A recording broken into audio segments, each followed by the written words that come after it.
श्री गुरुभ्यो नमः। हरिः ओम्। सुमुखश्च एकदन्तश्च कपिलो गजकर्णकः लम्बोदरश्च विकटो विघ्नराजो विनायकः धूमकेतुर्गणाध्यक्षः बालचन्द्रो गजाननः वक्रतुण्डः शूर्पकर्णो हेरम्बः स्कन्दपूर्वजः शुक्लाम्बरधरम् विष्णुम् शशिवर्णम् चतुर्भुजम् प्रसन्नवदनम् ध्यायेत् सर्वविघ्नोपशान्तये यस्यद्विरदवक्त्राद्या पारिषद्या परस्ततम् विघ्नम् निघ्नन्ति सततम् विश्वक्सेनम् तमाश्रये गुरुर्ब्रह्मा गुरुर्विष्णुः गुरुर्देवो महेश्वरः गुरुर्साक्षात् परब्रह्म तस्मै श्रीगुरवे नमः। सच्चिदानन्दरूपाय कृष्णाय अक्लिष्टकारिणे नमो वेदान्तवेद्याय गुरवे बुद्धिसाक्षिणे कृष्णद्वैपायनम् व्यासम् सर्वभूतहिते रतम् वेदाब्जभास्करम् वन्दे समाधिनिलयम् मुनिम् सहस्रमूर्ते पुरुषोत्तमस्य सहस्रनेत्राननपादबाहोः सहस्रनाम्नाम् स्तवनम् प्रशस्तम् निरुच्यते जन्मजरादिशान्तये। With Bhagwan's grace, let us continue from where we left off last time. We came up to Suresas Sharanam Sharma Visvareta Prajabhavah Ahat Samvatsaro Vyala Pratyayat Sarvadarshanaha. We finished that. Number 11. Ajas Sarveswaras Siddhas Siddhis Sarvadirachyutah Prusha Kapiramayatma Sarvayoga Vinisrutah. Ajaha Sarveswaraha Sarveswara Ajas Sarveswara Siddhaha Siddhihi Sarvadi Achyutaha Prusha Kapihi Ameyatma Sarvayoga Vinisrutaha. Okay.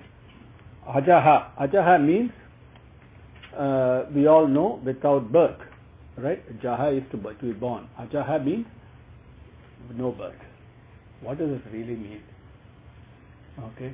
It is one thing to say, oh Bhagavan, you're birthless and then moving on. No, that's not what it is. What Bhagavan does, if you really look at it, there is no difference between Bhagavan and each one of us. We are all each one of us. I am God, so are you. And as Swami says, the only difference is I know it and you don't. That's the only difference. So what is happening? Ajaha also means the one who removes all the obstacles in our pathway so that we don't take birth, each one of us. And what is this? That is why do we keep on taking birth? Why? Think about it. Bhagavan Ajaha is the one who removes all these obstacles. What are the obstacles? Have you ever thought about it? Think for a second. Anything that we have, the basic modus operandi is very simple.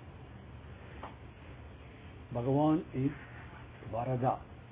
Om Shri Varadaya Namaha, we say. Varada means what? We go to Bhagavan seeking, give me this, give me that. We don't go anywhere else. When we are in trouble, when we have no other recourse, we go to Him, seeking a fulfillment of a desire that I have. Now we go to Him because we know that He is capable of fulfilling our desires, and not only He is capable, He is also willing, He is Karuna Sagara, and He will do it. With that faith we go to Him. And He gives us Varada. So all the desires we have, every single one of them, he will fulfill it. The problem is, the moment one of my desires gets fulfilled, what happens? Am I happy?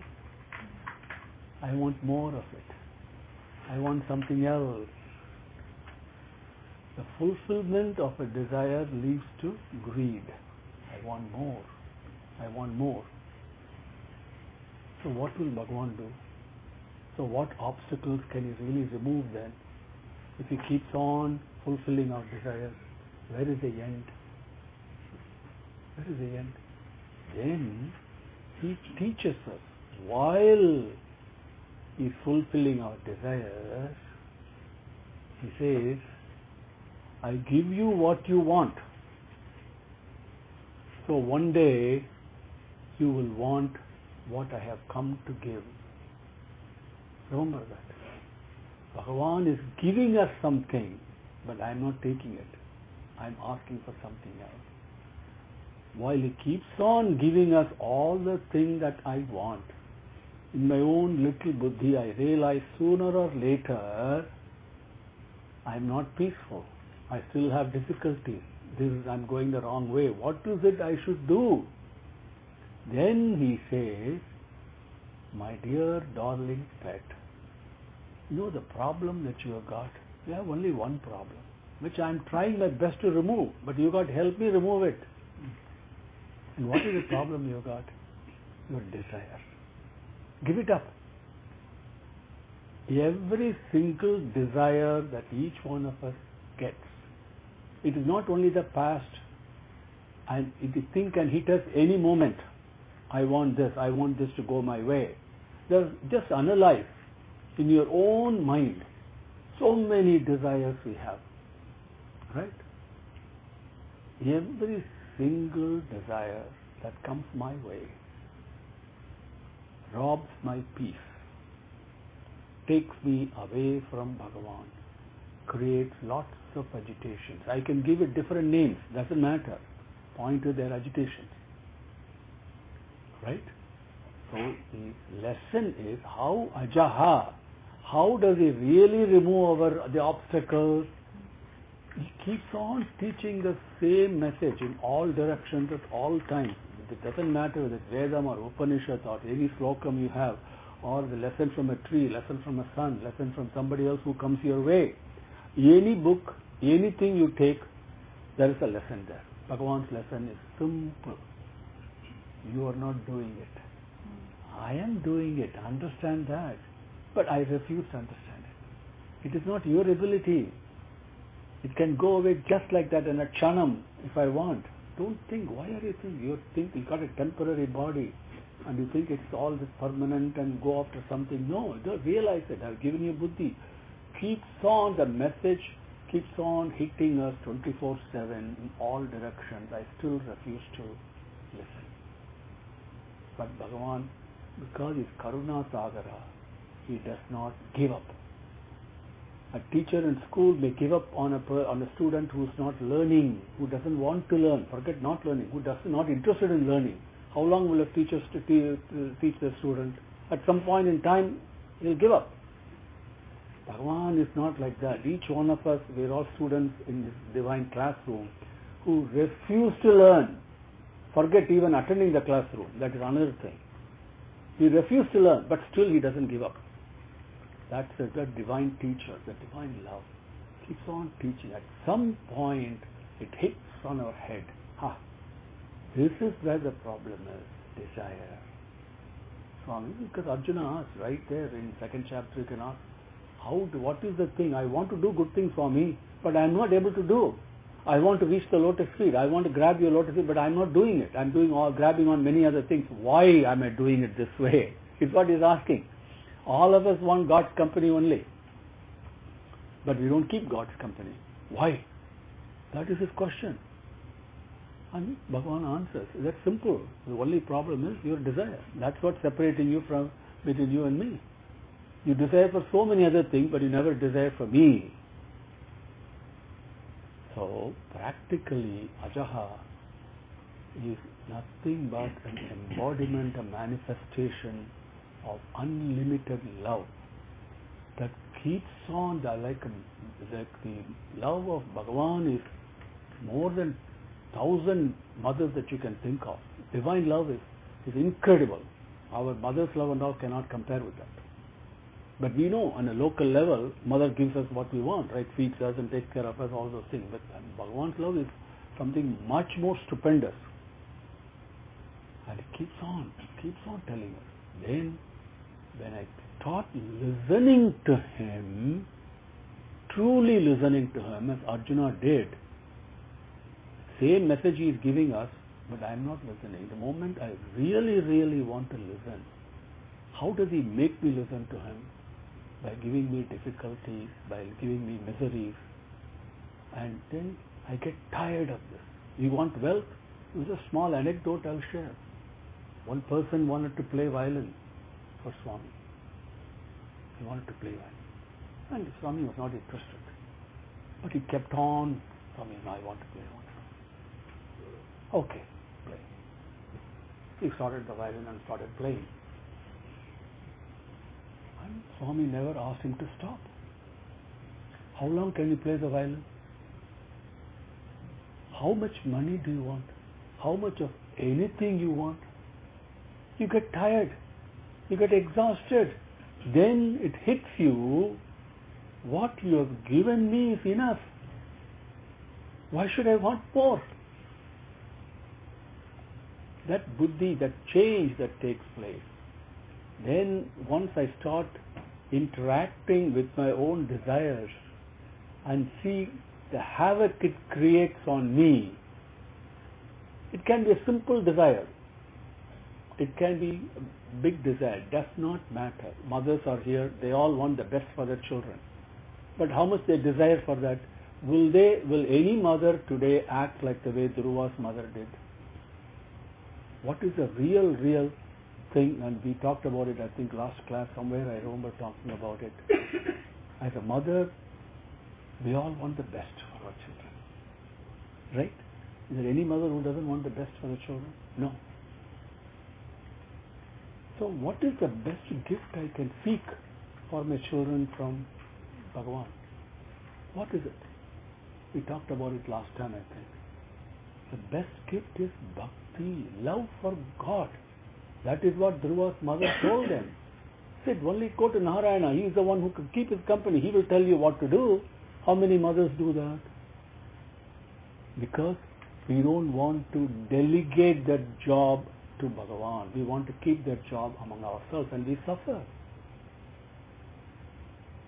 That teaching, how many of us really teach the children to come up being good people? Right? Think.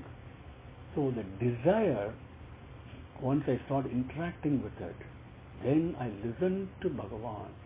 He says, Kanna, that is what is troubling you. I am trying to correct the problem you have so that you are no longer, you also don't take birth.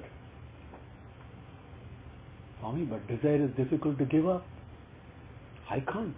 Very difficult. Let's not kid ourselves. So difficult. Where I am at, okay, impossible. Then don't worry. So he says, reduce the desires. Don't give it up. Don't worry. Don't try to be an Olympic champion straight away, right? Go one step. Reduce your desire. Put a ceiling on your desires. Truly believe the truth. This is Satyam. What I am saying now is Satyam. Truth. Each one of us have enough. You have enough is Bhagavan's message. What he has given is enough. He knows. It's a right shoe for me. Why do I want more? That knowledge comes, then you start putting that into practice and slowly start reducing the desires. And you can reduce the desire only when you desire something else, which is the company of Bhagavan, the lotus feet. The moment you grab the lotus feet, the other desires start waning away. In that process, he takes us and makes each one of us birthless. That is Ajaha. That is the love of Bhagavan. Okay, that is taking place all the time. Ajaha. Ajas Sarveswaraha. Sarva Iswaraha. Aiswaryam. Okay. We have to do a paradigm shift. Very important. If you want peace of mind, if you want happiness and generally disposed to be happy rather than miserable, generally disposed to be peaceful rather than being agitated. We're not talking of 100% result, but 80%, 90%, 70%, definitely more than 50%. So that any given moment you are peaceful rather than agitated. There may be moments you get agitated, you get provoked. Don't worry about it. Leave that to Bhagavan. Bhagavan says, give up sarvadharman parityajya mam ekam sharanam braja. That includes Swami, arpanamastu. No. My regrets, my rewards, my disappointments, my rejections, my accomplishments, everything you should submit to Him. Don't hold back anything. That practice that we do, right? Now, Aiswaryam, Sarva Aiswaryam, Sarveswaraha, Sarva Aiswaryam. Aiswaryam, and also learn the discipline of not being distracted. Very important for your good, I'm saying. Nothing to do with me. Teacher could be boring, but you as a student must should be like that. Focus should be like Arjuna's focus, Arjuna, right? Very important. Doesn't matter what happens all around. Never get distracted. So, first of all, the paradigm shift is Aiswaryam, or don't immediately think it is money. Move away from it. Anything and everything that Bhagavan has given me is Aiswaryam. The ability to speak is an Aiswaryam. But who is the master of this? Sarva Iswaraha. The master of everything. There is somebody who is hiding behind. He is so humble. Bhagavan is the most humble person, entity, whatever you want to call it. Personification of humility. Okay? The more humble you are, the closer you can get to Bhagavan. Okay? Anything, he doesn't care otherwise. Most humble you must be. He will seek you out. Just imagine when Bhagavan seeks your company, how great it will be, right? That's how we must train ourselves. That's Sarveswaraha. That is Bhagavan. Okay? And as we were talking this morning, how do you mentally and sincerely embrace everyone that you come across as part of your family? If you don't do that, then you cannot get to Bhagavan. Trust me, it's not possible. You can just spin around, that's all. But the moment, how do you do that? To seriously and sincerely practice seeing the same God you worship, the same form you worship, the same name that attracts you in that person. Every person you see, the person on your left, the person on your right, the person who is enigmatic to you, doesn't matter. The person who is praising you, whatever it is, doesn't matter. You see your God in him. The moment you see your God in him, how can you not like him? Impossible. How can you not embrace that person mentally? The moment you do that, your heart expands. That is Sarveswaraha. That is a love. That is a pathway.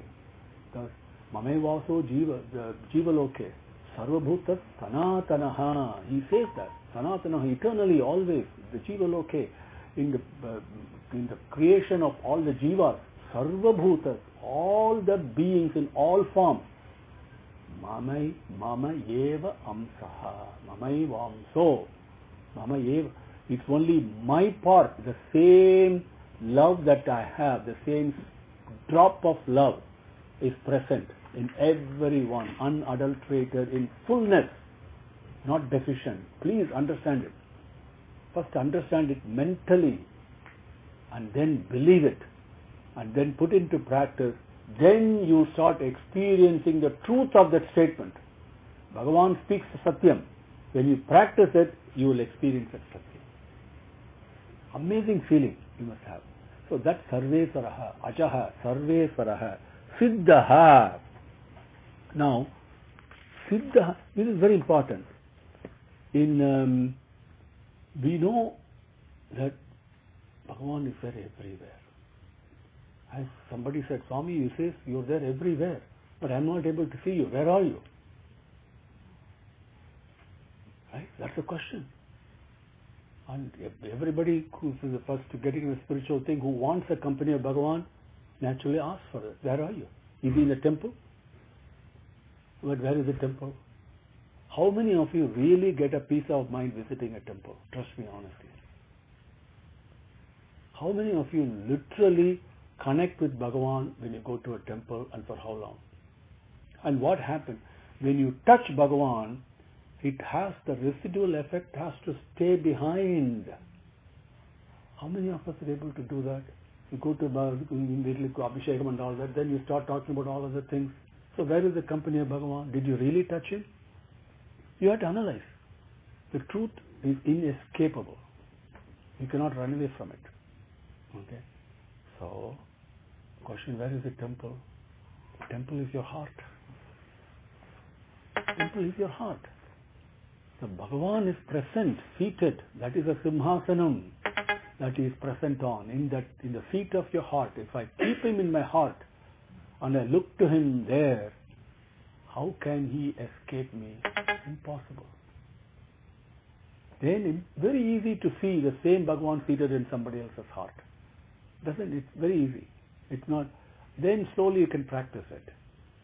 That Guhayam, that Siddhaha, that Bhagavan who is hidden, playing hide and seek, he is present everywhere but cannot be perceived with the five senses that I have. Because the five senses, I have the Jnana Indriyangal, my eyes, my ears, my nose, my tongue and my skin, my touch. They are all externally oriented. Impossible. What I see outside is what is within me. Everything is a reflection. So if I see Bhagavan in me, same thing gets reflected. So I have to approach him in a different way. Atindraya Namaha, beyond the senses, only through love, only through experience. And that is where he is hidden. How can you see love? Impossible. But you can experience it, right? The taste is beyond your senses. You know it is there. That Siddha, always present, as the most valuable treasure. Guhayam is what Taittiriya Upanishad says. Guha means cave, we say. Cave means immediately something that is secretive. No. It is hidden. You have to open it to see. The moment I open my heart, I can see him. That is Siddha, always present. I don't need any tool. I don't need any gadgets. Nothing I need to see him. The only thing I need is really a sincere spark. Sincere. Bhagavan, you cannot fool him. Trust me, one person you cannot fool is Swami. Impossible. All your intelligence, all your cleverness, all your cunningness, all your whatever you have, they're all zero in his presence. Literally. Because he's one step ahead of you. Okay? But when you sincerely, that spark of desire, the yearning is there. Swami, I really want you. Then he shows himself to you. Manifests himself. Then he tells you, hey fool, I'm there everywhere. If effulgence is shown, then it disappears. Because then you have to seek it in everything around by purifying yourself. That Siddha, that hidden but easily available treasure, the most valuable treasure, that is Bhagavan. That is Prema, that is love, that is Siddha. Ajaha, Sarvesvaraha. Is there anything that is more powerful than love that you can really even intellectually think of, forget it. Even conceive of something that is more powerful than love, that you can experience. Even your most ardent enemy, even the most person that you have lots of hatred towards, lots of disbelief, whatever it is. Okay? As Bharata did to Kaikeyi, oh, you did something wrong. Then he regretted it. He speaks to Rama, my God, who am I to say that you did wrong? It's my mistake. So that's the way he goes. So, the moment you give that person a loving hug, what happens? That breaks all the barriers, all the illusionary, preconceived, false barriers that I have set for myself. The moment I reach out and give a hug to someone, the moment I reach out and literally, seriously speak some sweet, loving words to someone, there's nothing more powerful than a loving, consoling word in this life. There's nothing more powerful than a loving action. And when you think lovingly, you become very powerful. There's nothing more powerful than that. That is Siddha. It is there always. It's for you to grab it. Yours for the asking. Now Siddhihi, Swami, I want you. So what should I do? What is the method, the pathway? How can I achieve you? Okay? What are the various ubayangal, as they say? Ubayam means to something, a tool or a vehicle that you employ, right? An implement or whatever you want to call it, to employ to reach the goal. Like you get into a car and reach the target, the car is ubayam, right? It's like that. So what do I do?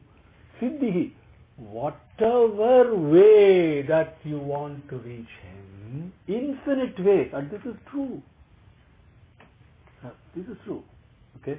Literally, Tasmin Sahasra Shakhe, I've shared this with you many times, I think, in Taittiriya Upanishad. These are all truths, statement of truth.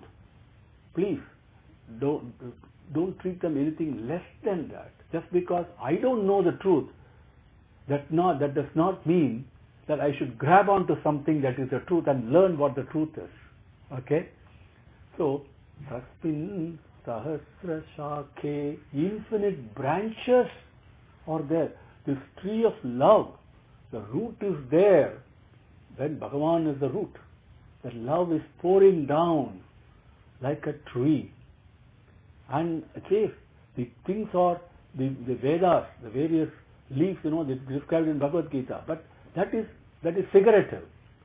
But what is it literally? There is infinite streams of love in all directions. I can grab any stream that I want, and that will take me to Him. Could be Namasmaranam, could be Seva, could be whatever I do. Swami, I do this for you, I do this for you. Or think of Him. There is no one path. This is the beauty. Infinite pathways. Whichever pathway you give, you get fulfillment. Siddhihi. Because He gives fulfillment in whichever pathway you take. The paradigm shift, dear brothers and sisters. Two shifts. Mentally, we must shift from the gross manifestation of things. We can relate to things that have a form. It has a form, it has got to have a name. You cannot think of any form in this world if it does not have a name. Impossible. Even after the form goes away, the name still remains. Our relatives, several of them lived and then they are no more here, but their name's still there, right? The moment I use their name, I think of their form. So form is temporary. Name is a little bit longer than that. But name, once the form goes away, the name still remains. Does that name have a form? It doesn't. Quality is where the shift has to go to, from quantity. Okay? And that's an important paradigm shift. That's why I emphasize always love, love, love, love, because it does not have a form. It has got every form, but it has no single form. Right?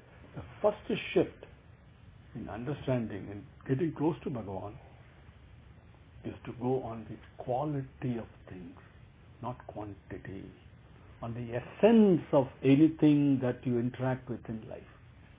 Anything that you touch is Bhagavan's gift to you at that moment for you to learn something. Nothing is wasted in the divine play. Nothing. So anything that happens is a gift from Bhagavan to learn. To learn what? To learn what? That's the other shift. To learn to turn the mind to Him.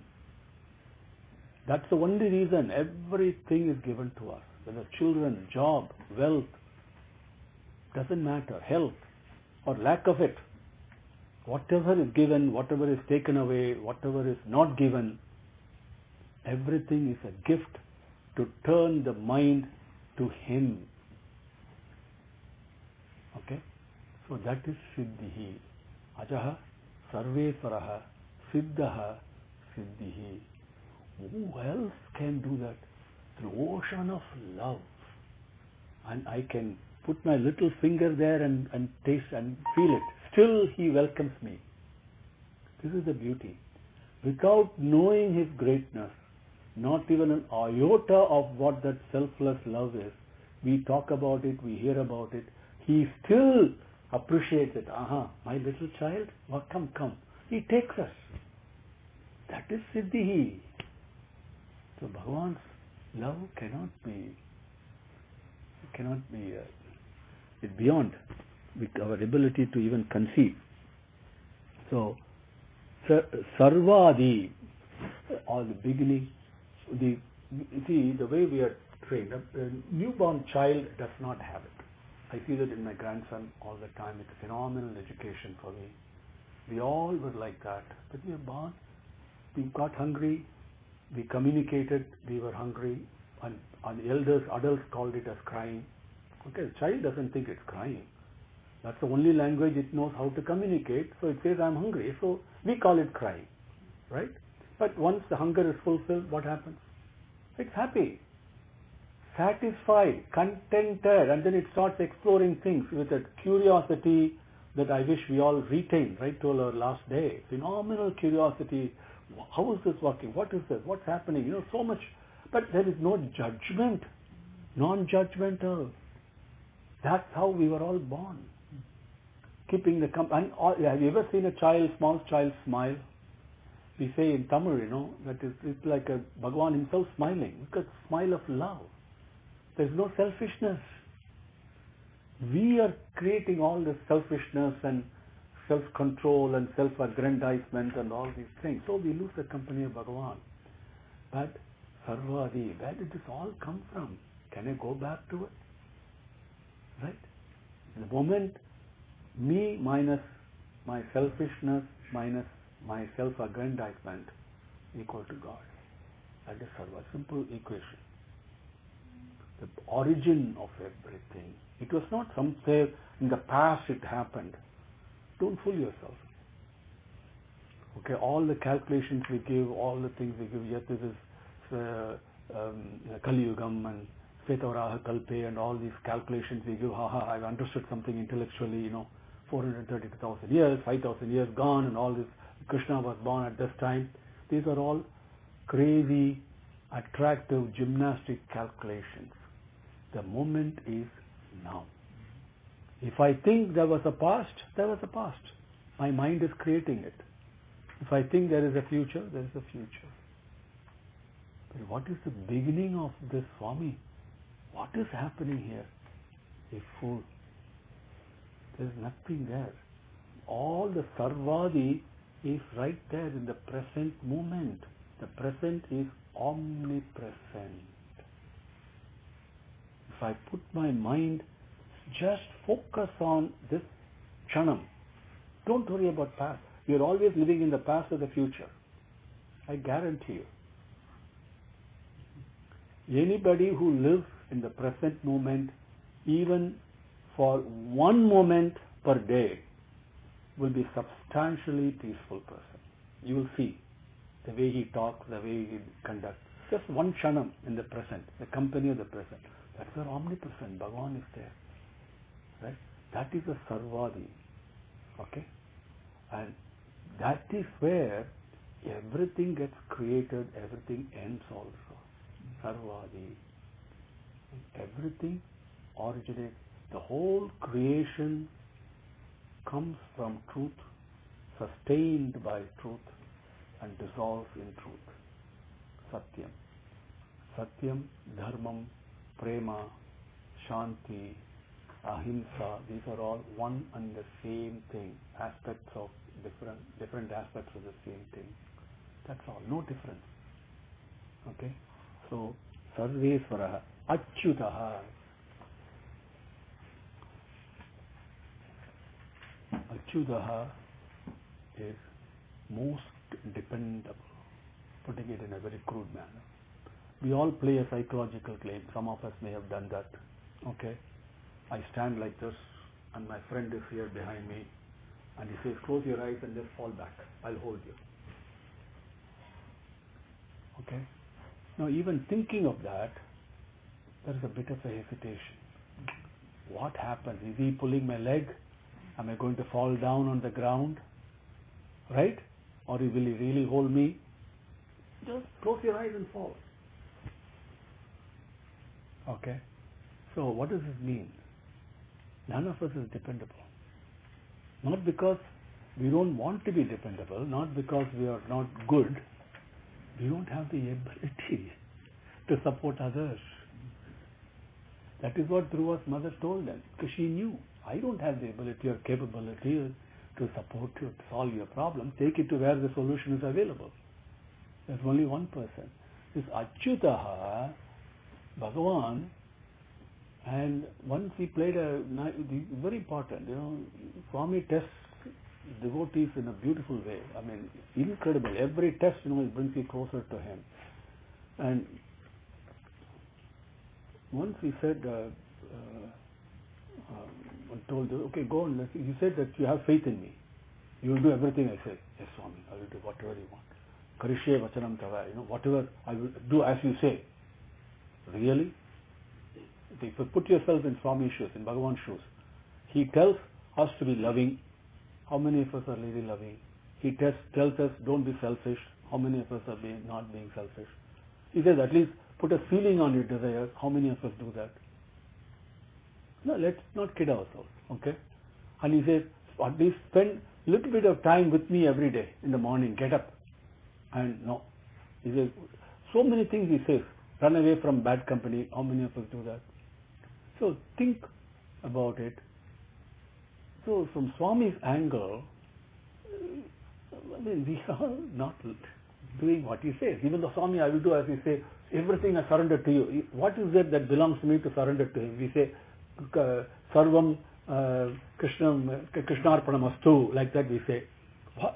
What is it I have that I can surrender to you? I mean, let's be honest and truthful, right? Nothing. So from Swami's angle, this is all a joke. So when devotee says, so I will do as I say, you really will do as I say? You really have faith in me? Yes, Swami, I have faith in you. I'll do as I say. Okay, go jump on the balcony, go down, go. Will you do that? The devotee did. And then Swami just stop. But say, even if you jump, I'll protect you. See, actually it happened. There is a beautiful temple built somewhere in Andhra Pradesh. I forget the name, Mallikarjunan is the name of that Shiva there. Because one devotee actually jumped from the cliff, and right from the top of the hill. And Swami came and supported him. That's why it's called Mallikarjunan. I forget the name of the place now.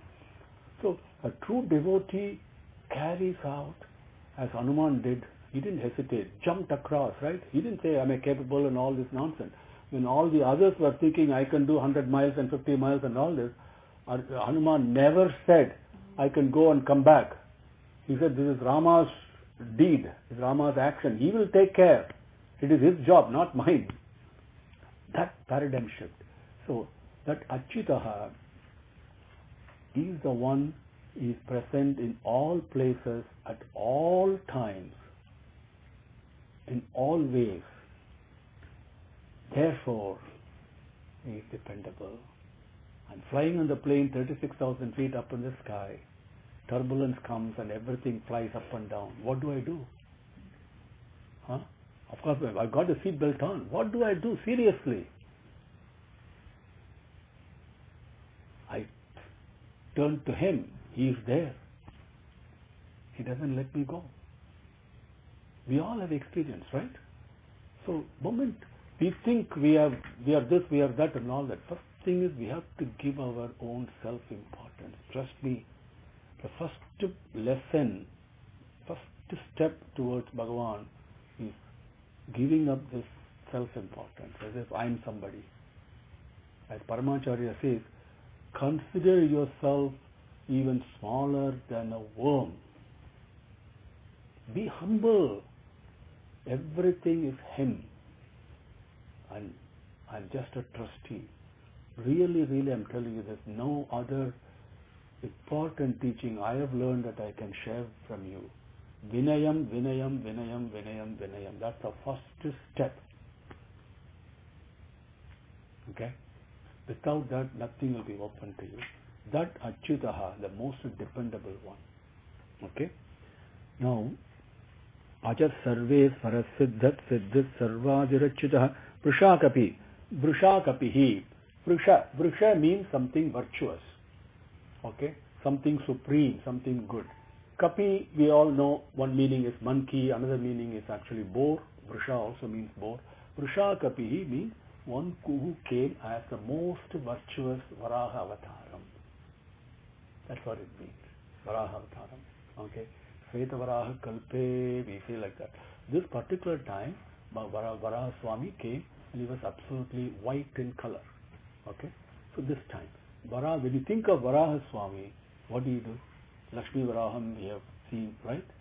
We feel there's something that is so auspicious, isn't it?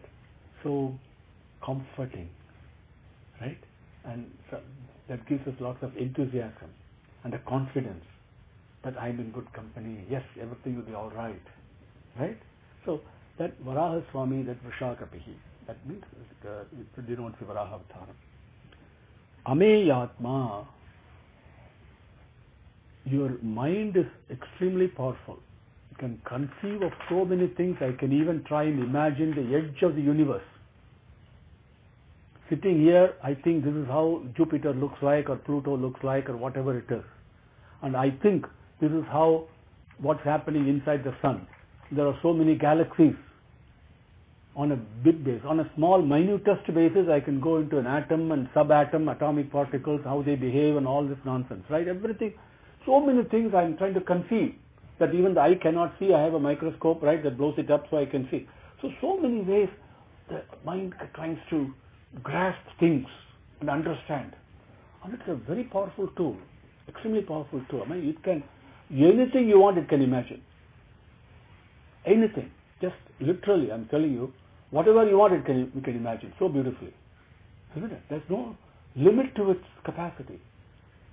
But beyond even its own power, unimaginable, beyond the grasp of mind, it's impossible even for the mind to conceive. Ame Atma. That is Bhagavan. Okay? Beyond the ability to conceive. Sarva Yoga Vinisrutaha. With this, we'll cover this and then we'll stop for today and have a discussion. Sarva Yoga Vinisrutaha. What does this mean? Okay. There are so many pathways. Yoga means to merge, to become one. So the differences, the feeling of separation goes away, dissolves, right? And you could take sugar and take water, two different entities. Now, if you are that grain of sugar, and what happens to you when you mix with water? You have lost your identity. You become one, right? There's no difference at all. A physical example I'm giving, right? The same example comes on a non-physical, and this is something that with Bhagavan's grace, it will be so beautiful if each one of us can experience this, and it's a beautiful experience. I think that you are separate from me, I am different from you, you are different from me, you are so and so, you belong there, I belong here. All these differences I have created myself based upon what I see in each one of you. Suppose, let that be, I'm not worried about it.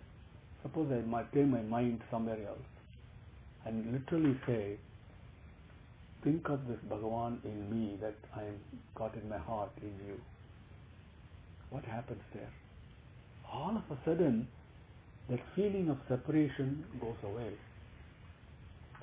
Then what this body is saying in a different language, could be Hindi, could be Portuguese, as happened to me a long time ago, I'm able to understand, I'm able to feel it. The other form has got stomach pain, I'm able to feel it. Nothing to do with form. So that is the feeling of separation, right? That oneness comes. That is what we must go for. So, Sarva Yoga Vinusrutaha, whatever pathway that I take, I merge with it, become one with it. But it is beyond all the pathways. Whatever pathway I take, that's okay for it, no problem. But it's beyond it. Sarva Yoga Vinusrutaha, it is beyond all that. At the same time, another meaning is, whatever pathway you take, it fulfills that. That is also Sarva Yoga Vinusrutaha. Do you understand? This is why it is not correct and it is not in alignment with Bhagavan's teachings. If I take, what is the authority, sir, for what you say in anything? There has got to be an authority. Authoritative source has to be there. If I talk science, there's got to be an authoritative source. Somebody's experiment or whatever it is. In spirituality, what is authority? There are so many religions are there. Yeah, religions can be many. Doesn't matter. But the message, fundamental message is the same. But what is the authority? We take Vedas as the authority. Why? Because Vedas are nothing but expressions of personal experiences of this love, self-love love. The moment you touch it, you talk, and whatever comes out has come out to the Vedas. I don't have to take it as for granted. But suppose I take that as a guideline and as a map and go in that journey, then I taste it. I don't need any more authority than personal experience. Right? Correct? Okay. Now, the Sarva Yoga Vinusrutaha. So it is the thing that is not in alignment with, we have to be careful. When we say Nama Sankirtanam, that is one pathway, but that is not the only pathway. That is the easiest pathway in current time. They have to understand it that way. Could be service, could be anything. Remember, Bhagavan can be approached in infinite number of ways, and then he fulfills that. Sarva Yoga Vinusrutaha. You understand? So have that faith and confidence that he will guide. Once I take my one step towards him, he takes 100 steps towards me. And that also comes because he cannot stand the delay of the devotee reaching him. He says, I'm looking for a devotee. Okay? More than I'm looking for God, he is looking for me. So that's Sarva Yoga Vinusrutaha. The beauty is, he is beyond all the Vedas, trust me. Okay? The Veda also originated from him. But Vedic knowledge alone cannot get him. Cannot. Only yajnam, only sacrifice can get him. Okay? He himself has said that sacrifice. But within my limited brain, within my limited understanding and limited ability, limited desires, right? Whatever I have, I praise him, I talk to him, I talk about him, I listen to him, right? I read about him. Whatever I do, he is most pleased with it. Through that limited approach I take, he reveals himself. You can taste him. That is Sarva Yoga Vinusrutaha. Do you understand? So, Ajas Sarve Swarasiddhas Siddhis Sarvadirachyudah Vrusha Kapirame Yatma Sarva Yoga Vinusrutaha. ओम श्री गुरुभ्यो नमः। हरि ओम। समस्तलोकाः सुखिनो भवन्तु। समस्तलोकाः सुखिनो भवन्तु। समस्तलोकाः सुखिनो भवन्तु।